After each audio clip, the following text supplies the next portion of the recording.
الحمد لله نحمده ونستعينه ونستغفره ونؤمن به ونتوكل عليه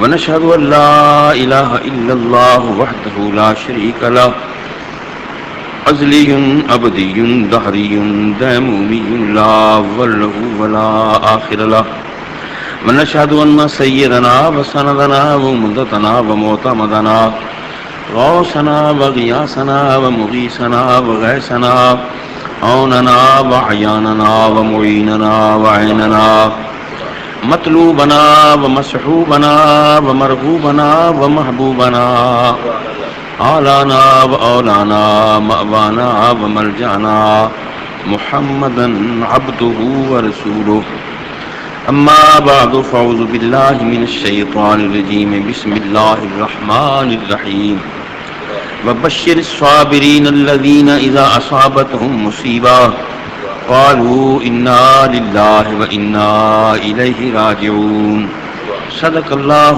مولانا العظيم. اللہ تعالی جل مجدہ کی حمد و ثنا حضور سید عالم صلی اللہ علیہ وبارک وسلم کی ذات بابرکات پر ہدیہ درود و سلام کے بعد خطبات کا تسلسل تو دوستوں کی نظر میں ہے کہ 8-9 جمعوں سے سید الشہداء امام عالی مقام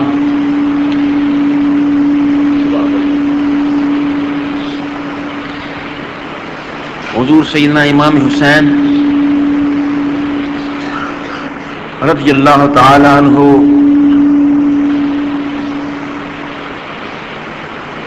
ان کی شہادت پاک سے جو اسباق قوم کو ملتے ہیں ان کا ذکر رہا مسلسل، اور گزشتہ جمعہ شہادت کے بعد جو سفر کی کرامات تھیں ان کا ذکر تھا. یہ 3 لفظ ہیں: معجزہ، کرامت اور سحر، جادو. نبی کے ہاتھ سے کوئی ایسا کام سرزد ہو جو حیران کن ہے اور عقل فکر میں آنے والی بات نہیں، وہ معجزہ ہے. غیر نبی یعنی ولی، صحابہ اولیاء ہیں، تابعین اولیاء ہیں، تبع تابعین اولیاء ہیں. غیر نبی کے ہاتھوں سے، ان کے جسم سے، ان کے وجود سے کوئی ایسا کام سرزد ہو جو عقل فکر میں نہ آئے، وہ کرامت ہے. کافر کے ہاتھوں سے، اس کے علم سے کوئی ایسی شے سامنے آ جائے جو حیران کن ہے تو وہ جادو ہے. نہ وہ معجزہ ہے نہ کرامت ہے.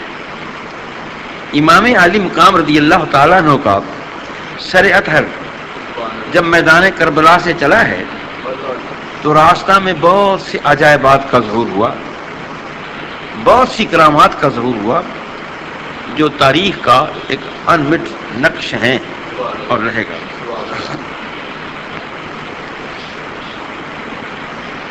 آپ کا سر اطہر کیونکہ خولی کے پاس تھا اور یہ قاتل تھا، اس نے پہلا پڑاؤ یا دوسرا جب اپنے گھر میں کیا، اس کی بیوی وہ بڑی دیندار تھی، یہ گمراہ ہو گیا، یہ اہل بیت کا دشمن بن گیا، مگر اس کی نگاہ میں بہت بڑا احترام تھا. تہجد گزار تھی، اللہ اللہ کرتی تھی. اس کے ڈر کی وجہ سے کہ میرے گھر میں فتنہ فساد پیدا نہ ہو جائے، اگر میں نے جا کر بتایا کہ یہ حسین کا سر ہے تو لڑائی ہو جائے گی، چونکہ وہ تو میرے ساتھ اتفاق نہیں کرتی. اس نے تنور کے اندر سر انور کو رکھ کر ڈھانپ دیا کہ رات اسے پتہ نہ چلے، صبح کو دیکھا جائے گا. یہ خاتون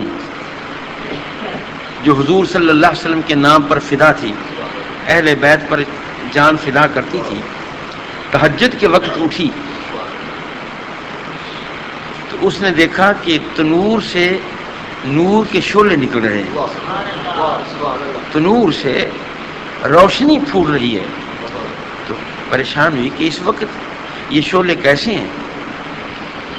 اور پھر دوسری نگاہ اس نے دیکھا تو ایک پردہ نشین، پردہ پوش ایک مقدس خاتون وہ وہاں موجود ہیں.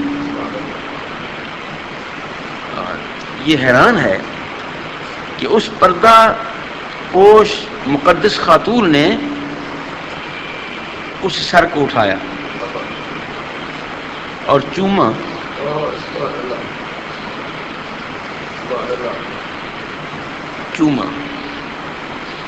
سر پر شفقت کا ہاتھ پھیرا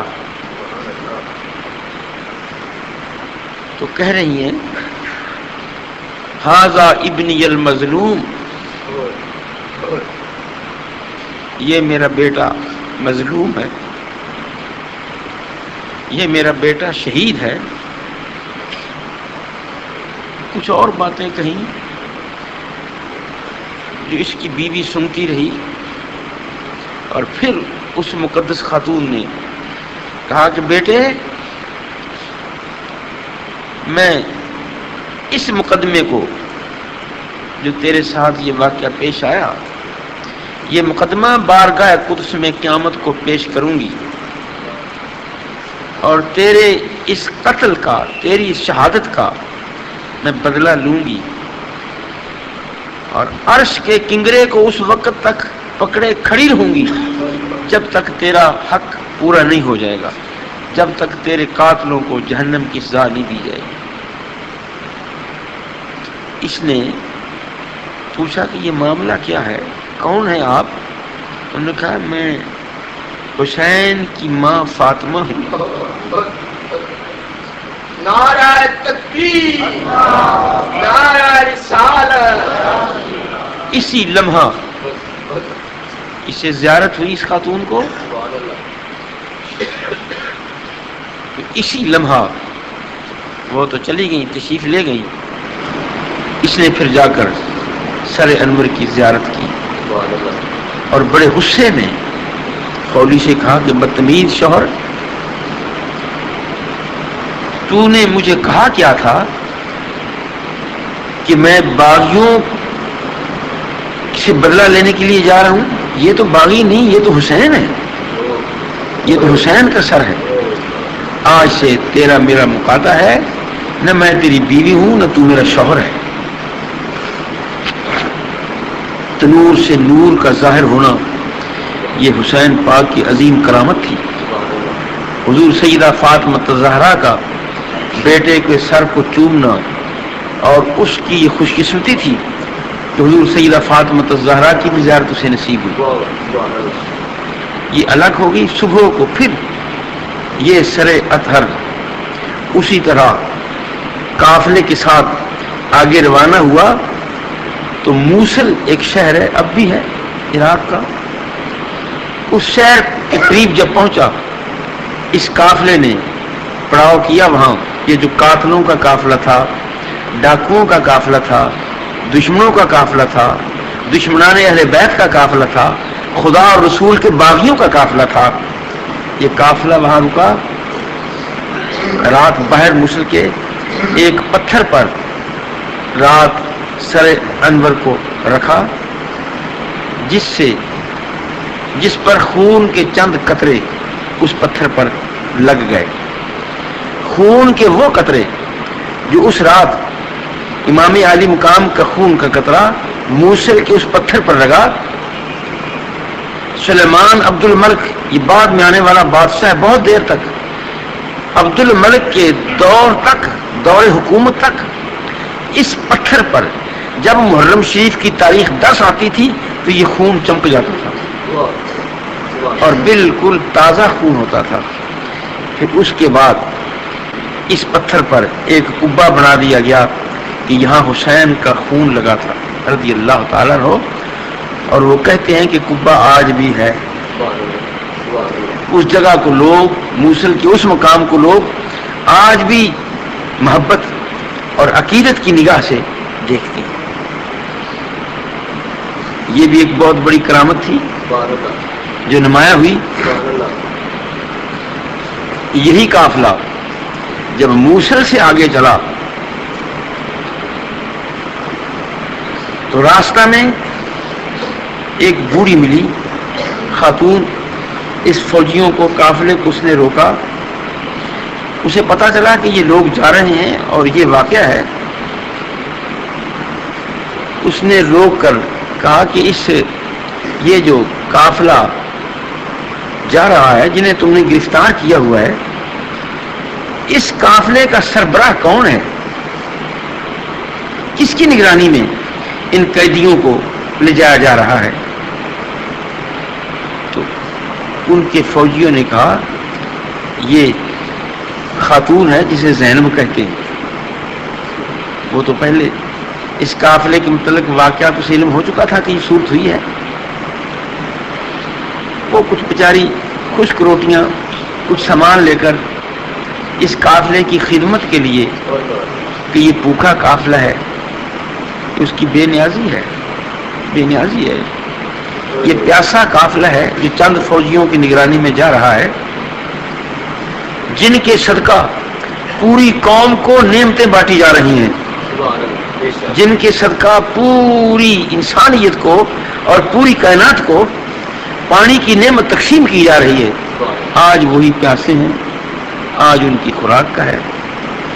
اس خاتون نے کہا بی بی جی سے, سیدہ زینب سے, کہ یہ آپ کی اولاد ہیں, آپ ان کی نگرانی کر رہے ہیں, مجھے سپاہیوں نے بتایا ہے, تو یہ میرے پاس اور کچھ نہیں, یہ چند سوکھی روٹیاں ہیں, اگر محسوس کریں تو انہیں کھلا دیں.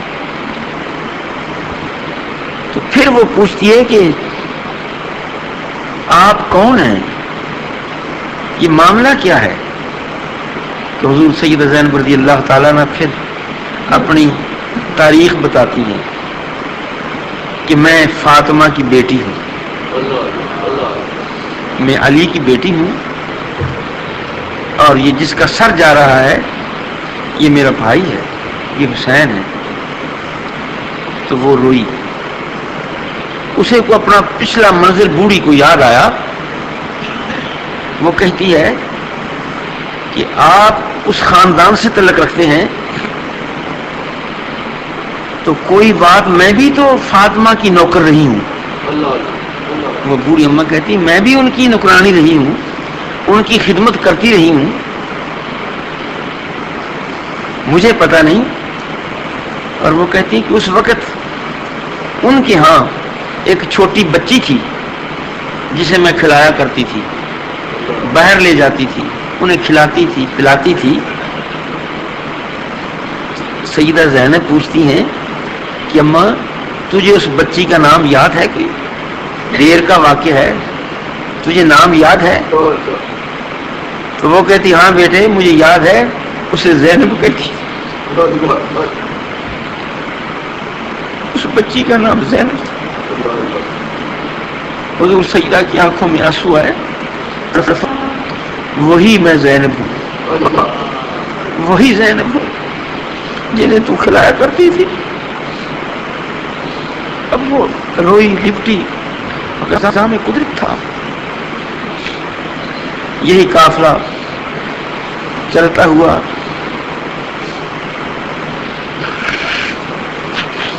آگے بڑھا تو وہی شعر عربی کا پھر لکھا گیا فضا میں, اترجو امت قتلت حسینا شفاعت جد ہی یوم الحسابی. بار بار لکھا جاتا تھا, بار بار لکھا, جدھر کو دیکھتا تھا یہ شعر نظر آتا تھا. اترجو امت قتلت حسینا, آسمان کے کناروں پر بھی یہ شعر لکھا ہوا نظر آتا تھا, زمین کے حصوں پر بھی یہ شعر لکھا ہوا نظر آتا تھا, اور پڑھا جاتا تھا. کیا کوئی جماعت یہ امید کرتی ہے, جس جماعت نے, جس گروہ نے حسین کو شہید کر دیا, وہ کیا امید رکھتے ہیں کہ قیامت کو ان کے نانا ان کی سفارش کریں گے؟ سوال ہی پیدا نہیں. اترجو امت قتلت حسینا شفاعت جدہ یوم الحساب. اس سے آگے دیر کا علاقہ عراق کا،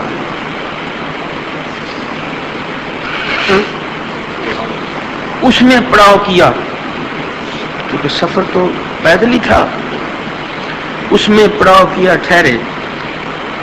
تو یہ ایک دوسرا راہب تھا۔ ایک راہب کی بات پچھلے جمعے ذکر ہوئی تھی، یہ بھی عیسائیوں کا ایک راہب تھا، عابد تھا۔ اس نے دیکھا کہ یہ سر سے انوار اٹھ رہے ہیں، یہ تو کوئی مقدس سر معلوم ہوتا ہے۔ لوگوں نے پوچھا، جو چند آدمی تھے، کہ یہ کون ہے؟ تم نے کہا یہ حسین کا سر ہے۔ یہ جانتا تھا۔ اس نے کہا کہ تم آرام کرو، یہ سر مجھے دے دو، میں اندر حفاظت سے رکھتا ہوں، جب صبح کو جاؤ گے تو لے لینا۔ ظالم فوجیوں نے کہا کہ اس کے بدلے میں مانگا کہ اس کے بدلے میں کیا دو گے؟ اس نے یہ سر انور اپنے پاس رات ٹھہرانے کے لیے 10,000 درم دیے تھے، کہ 10,000 درم میں تمہیں دوں گا یہ رات۔ چنانچہ رات کو اس نے سر رکھا اپنے پاس، انوار اٹھتے رہے، مشاہدہ ہوتا رہا، فرشتے آتے رہے، رات اس کی بڑی پیار کی گزری۔ اور پھر اس نے پوچھا کہ آپ کون ہیں؟ جیسے زندہ بندے سے باتیں کی جاتی ہیں۔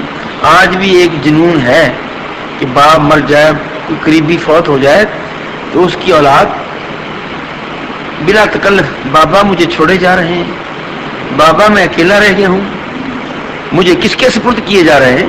تو اس راہب نے پوچھا کہ آپ کون ہیں؟ تو امام عالی مقام نے بولنا شروع کر دیا۔ یہ وہ کرامات ہیں جن کرامات کا ظہور راستہ میں ہوا۔ وَلَا تَقُولُوا لِمَن يُقْتَلُ فِي سَبِيلِ اللَّهِ أَمْوَاتٌ بَلْ أَحْيَاءٌ وَلَٰكِن لَّا تَشْعُرُونَ۔ جو اللہ کی راہ میں شہید کیے جاتے ہیں انہیں مردہ نہ کہو، وہ زندہ ہیں۔ وَلَٰكِن لَّا تَشْعُرُونَ، تمہیں شعور نہیں کہ ان کی زندگی ہے کیسی، ان کی زندگی کیسی ہے۔ تو آپ نے اس کے ہر سوال کا جواب دیا۔ ایک آپ نے فرمایا انا الحسین، میں حسین ہوں۔ اس سے کہا، راہب سے کہا انا ابن علی، میں علی کا بیٹا ہوں۔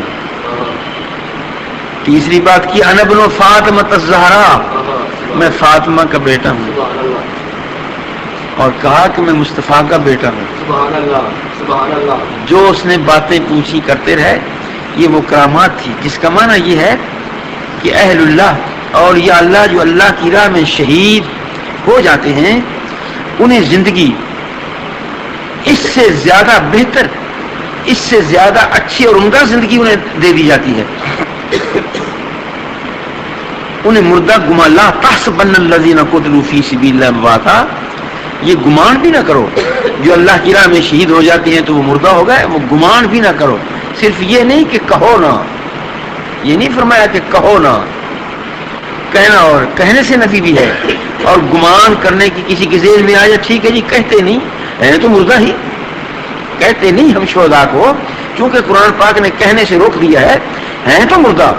اللہ کے کائنات نے اس کا جواب دیا، لا تحسبن الذین، گمان بھی نہ کرو، اگر گمان بھی کرو گے تو گناہ ہوگا۔ 10,000 درم صبح لیا۔ آگے جا کر جب ان اشقیاء نے، سیاہ دل لوگوں نے آگے جا کر بانٹنے کی کوشش کی تو وہ ٹھکریاں تھیں، وہ پتھر تھے، وہ روڑے تھے، وہ درم نہیں تھے۔ یکے بعد دیگرے کئی کرامات کا امام عالی مقام کے سر اطہر سے ظہور ہوا، اور ان حافظوں کو جواب بھی دیا۔ یہ بھی ایک کرامت تھی جس نے یہ پڑھا تھا، ان اصحاب الکہف والرقیم کانوا من آیاتنا عجبا۔ اصحاب کہف کا قصہ بہت ہی عجیب ہے، حیران کن واقعہ ہے جس کا قرآن مقدس بیان کرتا ہے۔ تو امام عالی مقام کے سر اطہر نے پڑھا تھا، عجب من اصحاب الکہف قتلی وحملی، وہ بھی ٹھیک ہے، مگر اصحاب کہف سے بڑھ کر واقعہ میرا قتل ہونا ہے اور میرا نیزے پر اٹھایا جانا ہے۔ یہ بھی آپ کی کرامات سے ایک کرامت تھی۔ اب یہ وفد کوفہ پہنچا، پہلے ابن زیاد کے پاس، کیونکہ وہ کرتا دھرتا تھا یزید کا، اس کے پاس یہ گیا وفد، اور آل اطہار کے جسموں کو، سروں کو رکھا۔ ابن زیاد خوش ہوا کہ اچھا ہو گیا، کامیابی ہو گئی۔ امام زین العابدین موجود ہیں، سیدہ زینب موجود ہیں رضی اللہ تعالیٰ عنہ۔ اس نے کہا کہ حق کی فتح ہوئی۔ حضور سیدہ زینب فرماتی ہیں جھوٹ بول رہے ہو، بکواس کر رہے ہو، تو باطل اور تیرا امیر جو ہے وہ باطل، تو بھی جھوٹا، اور تیرا رہنما یزید وہ بھی جھوٹا، تو بھی اہل بیت کا دشمن ہے اور وہ بھی اہل بیت کا دشمن ہے۔ آپ نے بڑی جاندار وہاں تقریر کی، جس کا معنی ہے کہ حق گوئی۔ اللہ کے شیروں کو آتی نہیں روباہی، وہ بزدل نہیں۔ وہاں ابن زیاد کے سامنے سیدہ زینب نے جو جاندار الفاظ خطبہ دیا، وہ آج تواریخ میں، عربی کی تواریخ میں الفاظ موجود ہیں۔ اس پر ابن زیاد شرمندہ ہوا، شرمسار ہوا۔ پھر دوسرا مرحلہ جو پیش آیا کوفہ میں، تو ان سر اطہر کو یزید کے سامنے لایا گیا، بدباطل یزید کے سامنے، سارے قافلے کو انعام حاصل کرنے کی غرض سے کہ یزید انعام دے گا کہ ہم نے حسین کو قتل کر دیا، شہید کر دیا، آل پاک کو گرفتار کیا، اہل بیت کو قیدی بنایا، اور وہ خوش ہوگا۔ جب سامنے پیش ہوئے، پیش کیا گیا ان کے اہل بیت، ایک طرف کچھ خواتین کھڑی تھی، ایک خاتون نے برقع پہنا ہوا تھا، سیدہ زینب کے وہ قریب تھی۔ آپ پوچھتی ہیں تو کون ہے؟ تو وہ کہتی ہے میں یزید کی بیٹی کہ کوئی فاطمہ ہوں۔ بس آپ کو جلال آیا۔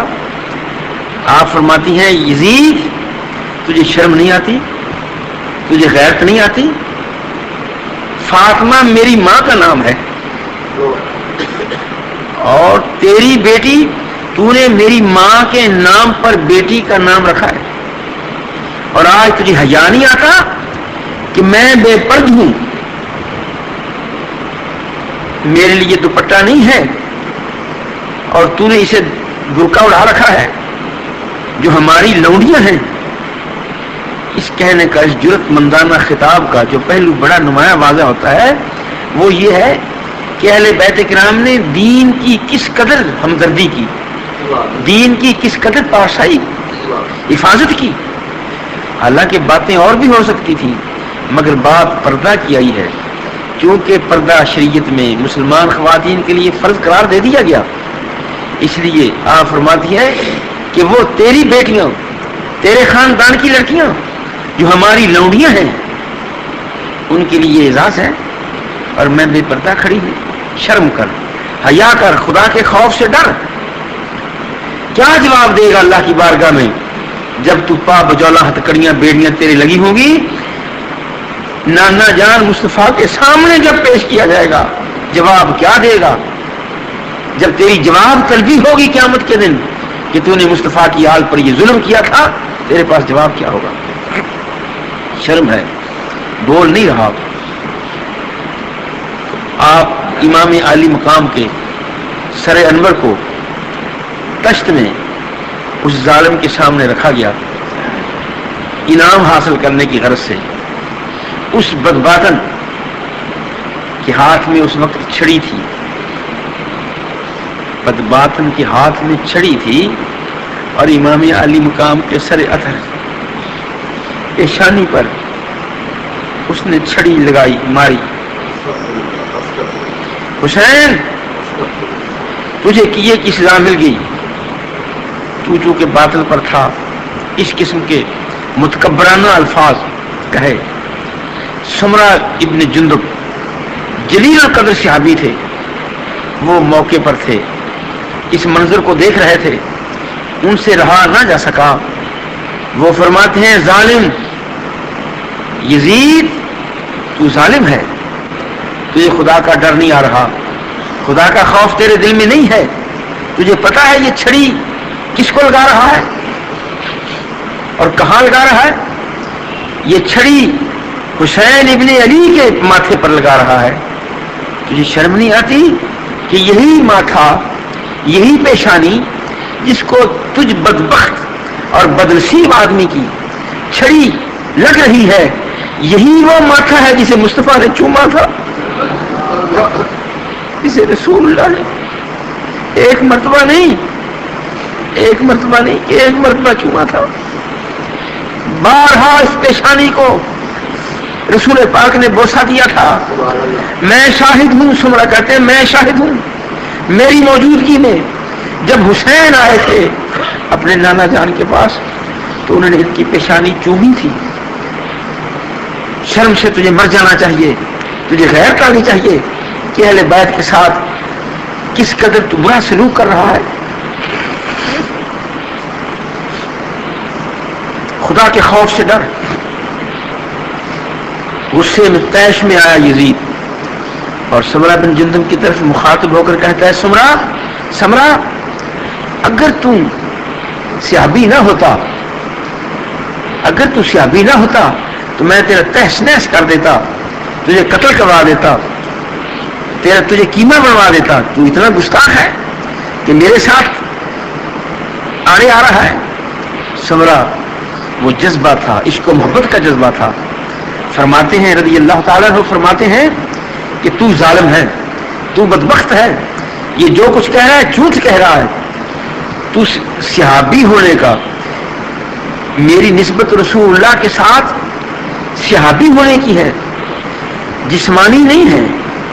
میری نسبت روحانی نسبت ہے.